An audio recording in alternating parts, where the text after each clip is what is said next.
Hello. It is 10:03. We're almost on time. That's pretty good. That's true. Welcome to Lazy Parenting. I'm Stephanie. I'm Dawn. And we're here today live on Instagram and on Facebook. And we're here today to talk. And I have it so that I can see comments if they come up. So I'm hoping. Can you see that far? Yes. I cannot see that far. I can see that far. So we're just going to give it a couple minutes and hopefully some people will jump on live with us today and we can answer some questions. I wrote a post this week, yesterday, right, on Wednesdays. I write blog posts pretty much every Monday and Wednesday is what it's turning out to be, with a live video following up on Tuesday and Thursday, where we come on and we chat a little bit on here about some of the things that we are talking about on there. And so yesterday's blog post was about sort of. It came about because I had this epiphany. I talk about sort of this year or this last year with Elizabeth being in grade 10. Yeah, she's getting old. And I had this, hi everybody. Hi Sharon. Hi Sharon. Is that Sharon or Amber actually? I forget. Oh, I'm not 1970, sure. That's Sharon, I'm pretty sure. Because that's older than me. Yeah. She's going to shoot us. I had this kind of epiphany where I was trying to figure out, as I was watching people's comments on Facebook and dealing with teenagers and some of the stress and being frustrated with their teenagers and their behavior. And then I would hear stories about parents taking privileges away, or, we all know. Away. Right, yes. And about, I know when we were young, probably, I don't know for you, but were you ever grounded? Yes, okay. I was, for sure. Dawn was a bad kid. Oh, no, I totally wasn't. It's usually because of something my sister did. So about being grounded, or nowadays like having their phone and their technology taken away. So I've heard that parents have taken everything away, and I was sort of trying to figure out, well, why, knock on wood, haven't I had those issues yet? And I get that I have 4. I only have 2 that are making it through teenagehood at the moment, and so I've been pretty lucky so far. But I was trying to think about, where does that rebellion come from, and how does that work? It's me, Sharon. Yeah. Sharon.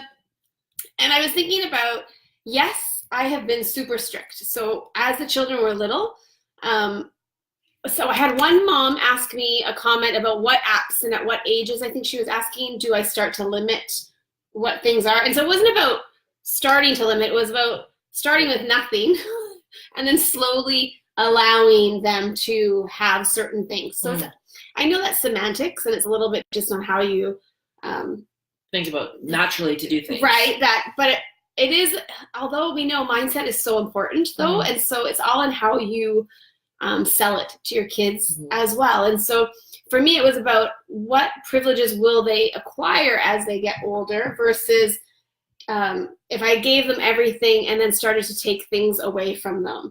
And that's kind of what I had a little car monologue yesterday. I only posted snippets of it on Instagram and on Facebook. So if you want to see the whole 6-minute kind of, it's not really a rant, but the 6-minute rant was about this topic. And about making sure, like, start really strict, and then slowly, as they show you that they're trustworthy and as they show good behavior and their good grades and all of that, that you can start loosening up the things that you're doing with them. Well, I feel like 2 things I've learned from you about that. Number one is, which maybe doesn't relate, but is like the whole sleepover thing, and not having sleepover, not allowing your child, not allowing, but restricting who. That's a little bit though, like, and I talked about this on the car video yesterday too. Yeah. That's a bit controversial. And again, I'm not judging anybody else's decisions or parenting, because we all come from different experiences, because that was my other thing. And I think I've talked to you about this before. The decisions that I have made around parenting our children, and that my husband and I, it's not all me, the decisions that we have made around these things has been because of my own experiences. Right. And that's how we parent. We parent based on how it went for us when we were teenagers. So I remember sleepovers, and I remember sleepovers where, like, people would be sleeping and then someone would get a little cup of water and put their hand in the cup of water and try to get them to pee their pants in the middle of the night and embarrass them and, like, how horrible is that? Or like taking Jiffy markers and Yes. like drawing all over the sleeping person's face. Or as people got older, that they would sneak out of the houses at night and start drinking. And like, so my lens through which I view sleepovers was not really positive. It was like, that's where a lot of crap happens. Yeah, and a place for somebody to get into trouble. Right. And like bullying, because Yes. I suffered quite a bit of bullying in my life. Quite a bit, like throughout various different ages that I was. Mm-hmm. And part of that came from hanging out with the popular crew. Mm-hmm. They were very nice to you. Like, so there was a lot of Yes. bad things that happened and a lot of mean behaviors like that. Like trying to make you pee your pants while you're sleeping. Like, pee your Right, bed. and then they're gonna Right, and then they'll harass you, and then you'll forever. be known for that forever. Like, Yes. how is that a nice thing to be put into? Yeah. So my lens through which I saw these sorts of things is negative. Like, I didn't enjoy those things, and I didn't like those sorts of things. Not to mention, the risks of big, older brothers or dads that you don't know, and possible. I know that's really like fear mongering, maybe a little bit, that something could happen. But again, I don't know some of these people, like that. The people who I went to sleepovers with, my parents didn't necessarily know them very well, because I'm sure they didn't know that people were sneaking out at night Right. and going and doing this, or Right. that there was smoking or drinking or all of that kind of stuff. And so that's how so sleepovers is for me just something that I had to make a decision at a young age with my firstborn, because everybody gets asked at sleepovers starting at, I was crazy. I think it was really young. Like, Yeah. And then they started having sleepover birthday parties. Yeah. And I was like, I wasn't prepared for it. She was my first. And so I was really overprotective, for sure. I get that, because she was my first. Yeah. And I just made a rule. And it was, again, for me, black and white, no sleepovers. And then that way I didn't have to ever entertain the question. Because the other piece was, well, then whose house does she get to sleep over at? How well do you know their family? And then are you offending people if you Right, don't let if them you sleep say no. over? Because she has some really good friends who I didn't let her sleep over until really now, until she's older. And that's because she's proven to me that she's trustworthy. And so it's, again, I'm giving her more freedom and more responsibility based on how great she has been. Well, and she can also stand up for herself at this point. If anything was going to happen, she can speak for herself versus, and she knows to do. She can trust you to come to you at that point as well. Yeah, true fact, right? True. Yeah. So that was the number one thing. And then the second thing is I know this relates back to what we do in our business, but when we used to take our athletes on trips. Yeah. And like, for example, when we go to Disneyland, right? We'd be in one spot. They'd always have to go off in threes, but we'd give them, an hour, and then they had to come back, meet with us. And if the more strict we were at the beginning, then the more that they were on time, came back, were able to follow our rules, then the more lax we became with them. And I feel like that was, what do you call that? Like that worked 100% all the time. So we saw the positive results right away that kind of limiting does work. Right, like proving yourself. And this idea around privileges, I used this word a little bit in the video yesterday. Mm-hmm. It's a 6-minute video. It's on my YouTube channel that you can watch. I talk about these things as well. And that was, what did I just say? I lost my train of thought there. Yes. So, about privilege, the word privilege. And so that my kids understand that all of these things are not givens. Like, you don't get to get a phone. Yeah. Like, just because everybody has a phone doesn't mean it's like it's just an expectation. Right. Like, these are all privileges that you have to earn over time. And same with going out or going to a friend's house or being able to walk to and from school, or I don't know, whatever the things are that you're starting to try to get your kids to want and to get responsibility.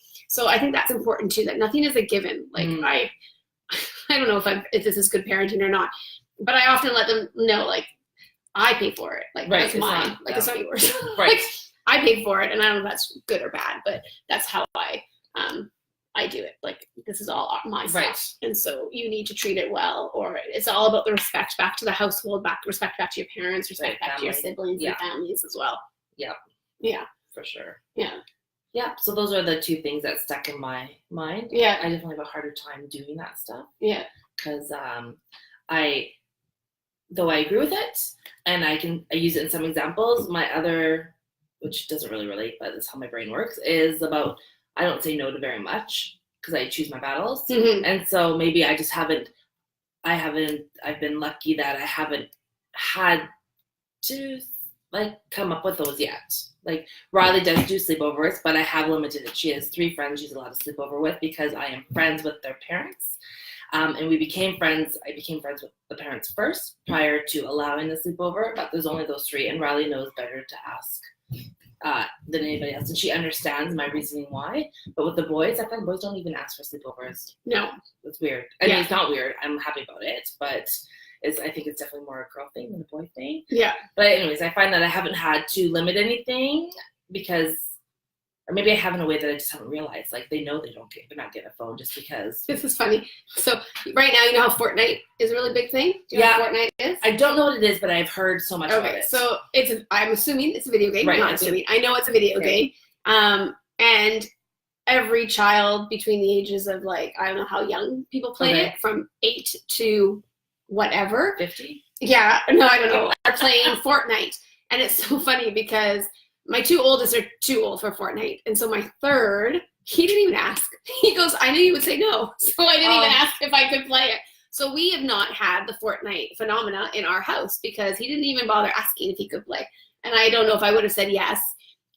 Partly my thought around video games is just the amount of time that they spend on it and the addictive behavior of it and stuff. And so when we bought a video game system back in the day when they were little, Chris and I purposely bought the Wii.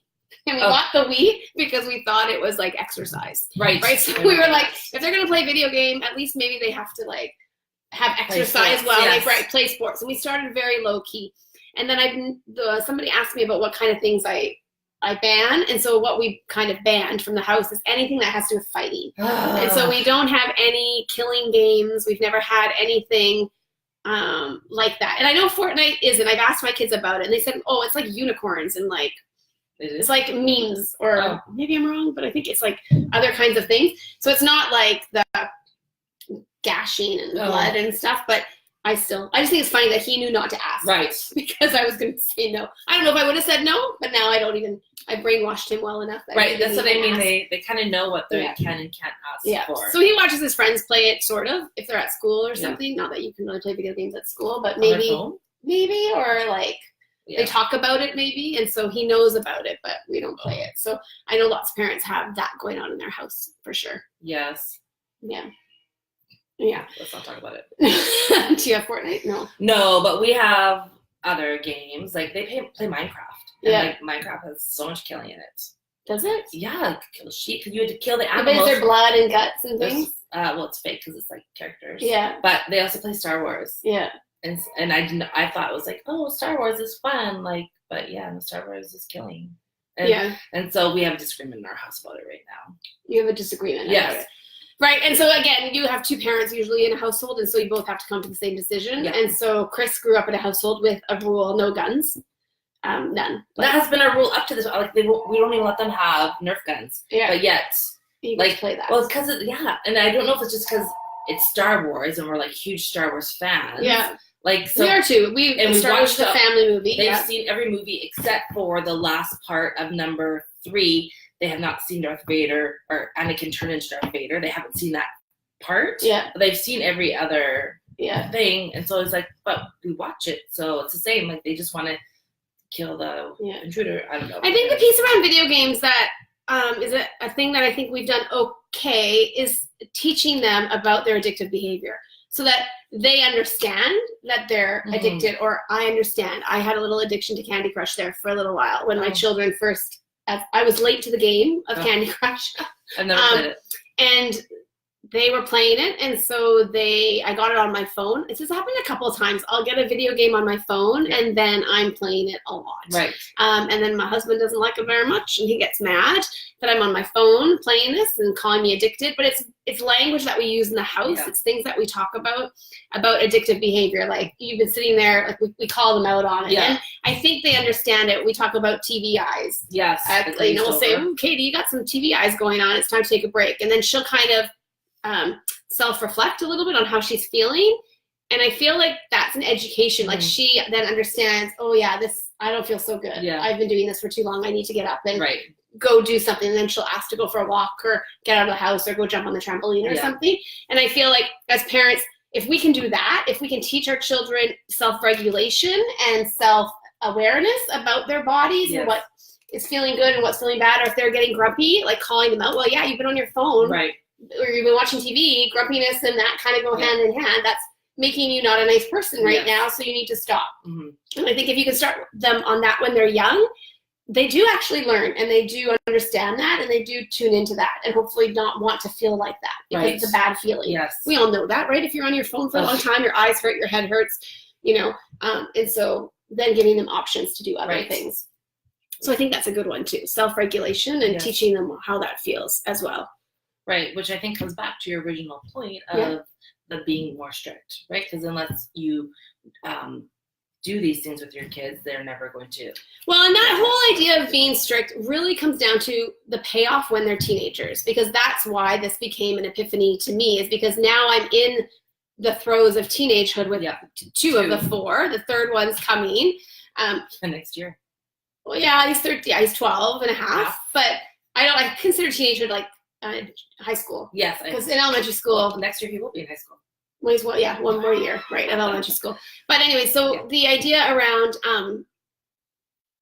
if the work that we put in to limit some of the stuff allows me to be the mom who lets them do stuff when they're teenagers, rather than be the parent who has let them do all these things and then have to pull them back. And then my parents think I'm a total B because I'm not letting them do anything and all their friends get to do it and why don't I get to do it and all of that kind of conversation, which for sure would then be really difficult to parent them through. Because then you're doing the whole reactive parenting instead of the proactive parenting. Yes, and it's already hard enough to parent. Right, yes. And you already have hormones to deal with and emotional baggage to deal with and all the stress. I talk a little bit about this in that video, like they have enough going on through teenagehood with friend drama, you know, possible bullying issues, schoolwork, actual work, managing their time, all of that, that if I can be a friendly face in their life, then that's a good thing, rather than be another person that they don't want to see or another person that's causing them stress in their life.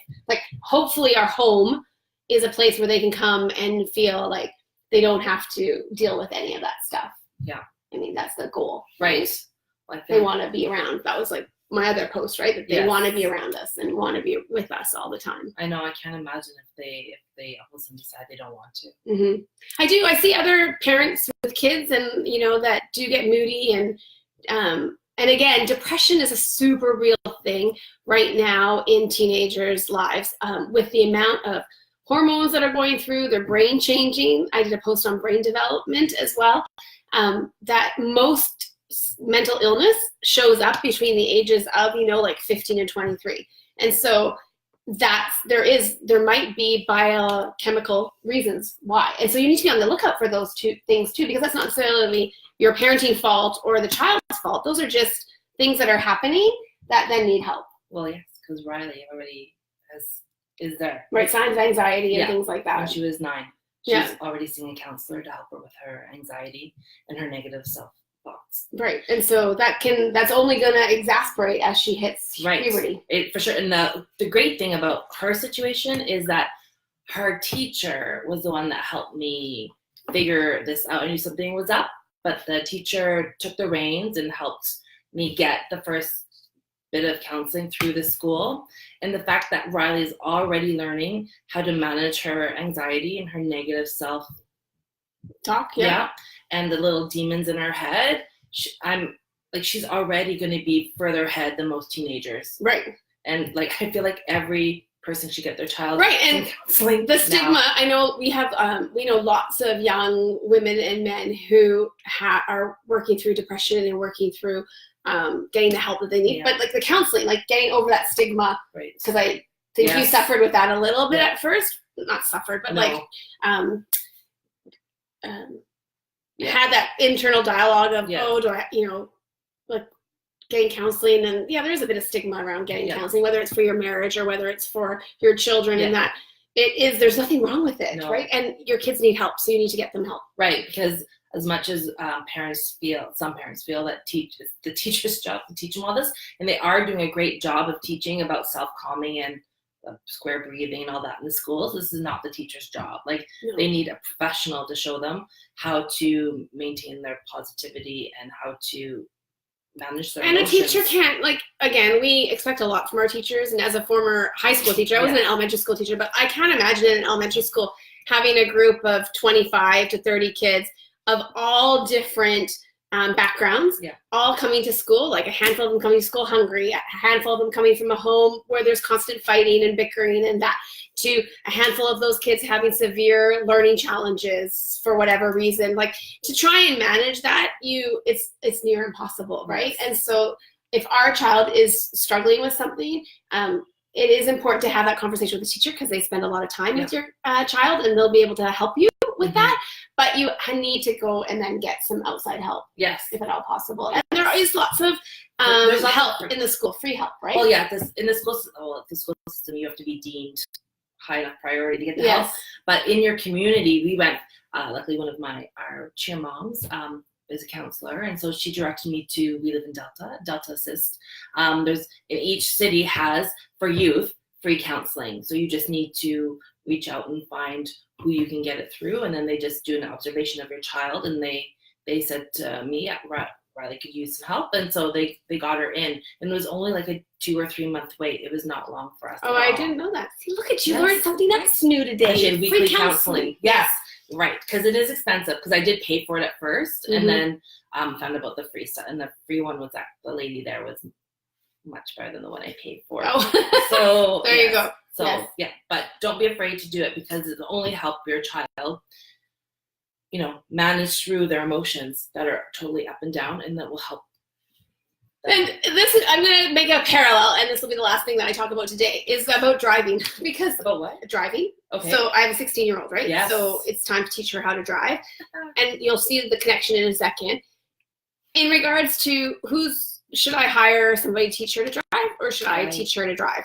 And I think I'm a pretty good driver, so why can't I teach her to drive? But I may not know, like, I'm not up to date on the latest and the greatest. So me trying to teach her to drive means she's going to get my bad habits. She's going to get my opinions on how to handle situations. And that may not be the best way to go. Same idea, right? We as parents think we have we all have our own crap that we deal with and our own baggage that comes from us when we were kids. And so we then parent our children in a certain way, but that doesn't mean we may not have the tools to calm ourselves down or to handle stress. And so how can we teach our children those tools if we don't have them yet ourselves?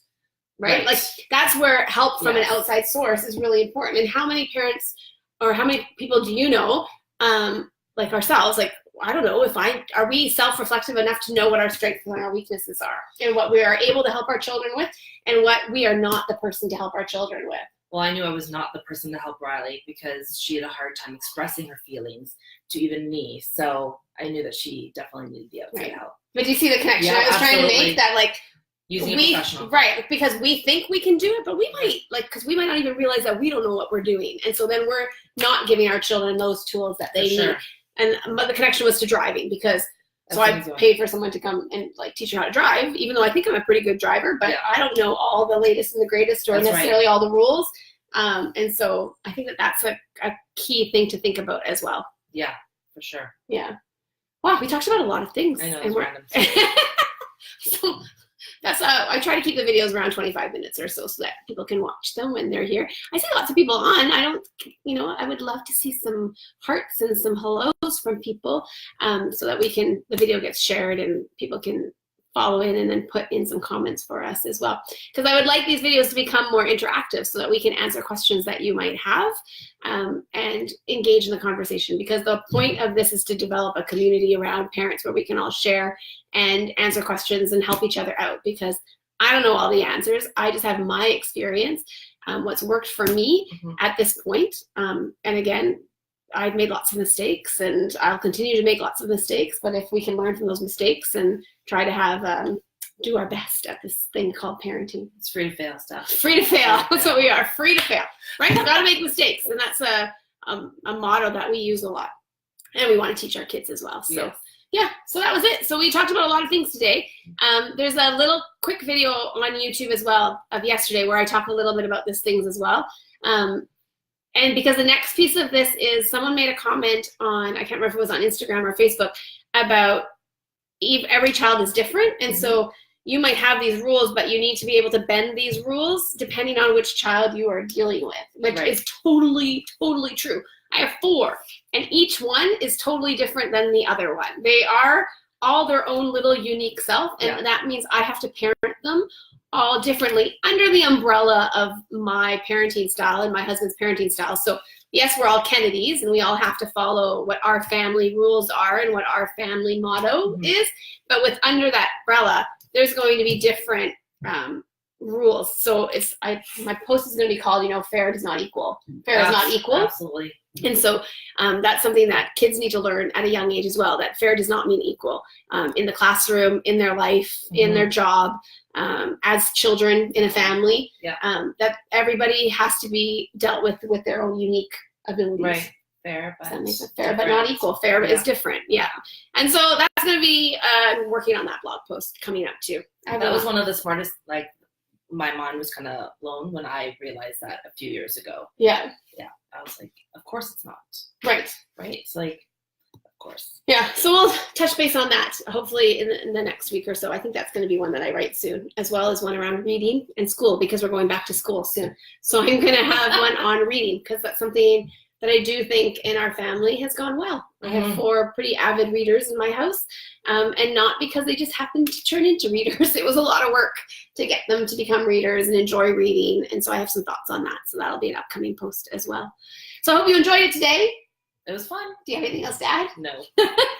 Okay, so it is Thursday. Have a great weekend. I know some of the people locally, we all are at provincials for swimming, and the rest of you enjoy one of your last few weekends of summer.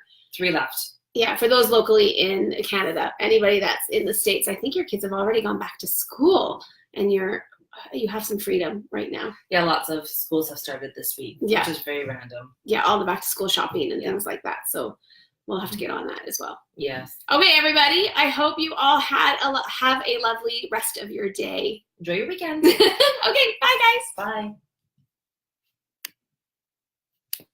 Bye, Instagram.